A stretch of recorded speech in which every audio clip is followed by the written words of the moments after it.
What is up, guys? Today I'm working on my beautiful FJ80, my 80 series Land Cruiser, and I'm doing some preventative maintenance. I'm replacing my air intake hose because it's pretty old. It's about 30 years old. I have a 91, so it's going to be 31 this year.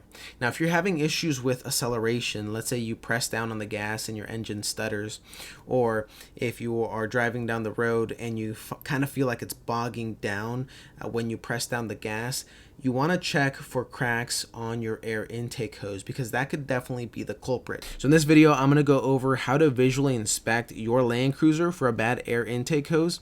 I'm also going to show you how to replace it the right way without breaking anything else. And I'm going to share with you some tips and tricks that I learned along the way. So first of all, let's do a visual inspection and check and see if any of these tubes have any visible cracking. Now, we're going to look for some cracking, anything visible, any holes. If you don't see any cracking, you should also check to see if they're hard. If they're hard and they're not easily manipulable, like you can't like squeeze them like these new ones, then you'll most likely need to replace it if you're having the issue. Now, if you're not having an issue, you might want to put it on your preventative maintenance list, which is what I did because I knew mine were old and I knew I had to replace them. Before I get into the nitty-gritty details of this repair, which is super easy, I'm going to ask you for a huge personal favor, and that is if you could leave me a comment down below and let me know if this video was helpful to you. Also, let me know if you'd like to see a certain repair that hasn't been done yet. A lot of you have been leaving comments and it's helped me out a lot, and I'm going to continue to do those repairs. Also, if you could do me a huge favor, if you're not subscribed yet, consider subscribing. The reason why is if you subscribe, then it might recommend it to other people, and maybe people that have issues with their Land Cruiser might get their issues resolved. So thank you for watching the video to this point, and let's get started. The first thing we're going to do is detach the cover of the air filter, and we're going to remove the vacuum lines or disconnect them and the clamps that are connected to the intake hose because we don't want to break anything. We want it to be loose as we're wiggling it out, and we don't want anything to get damaged or anything else to get damaged while we're doing this repair. And this repair is super easy, but you could easily break something, especially for an older vehicle.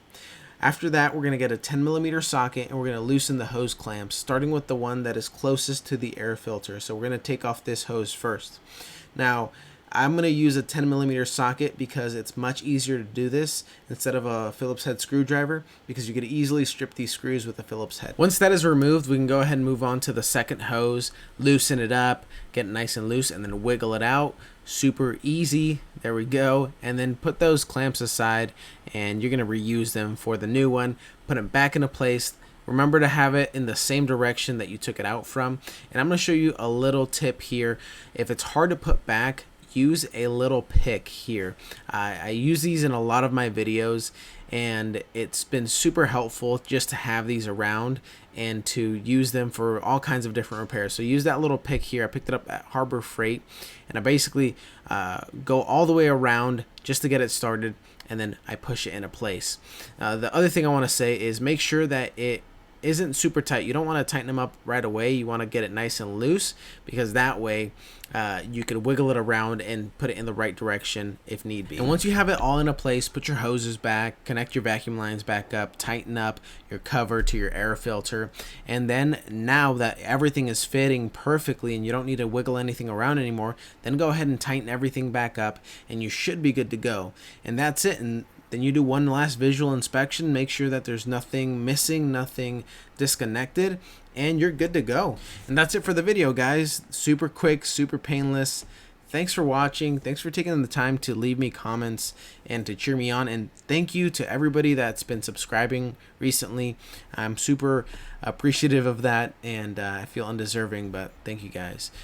You guys are awesome. So if you feel like this repair was easy to follow along, let me know in the comments below. Once again, have a good one.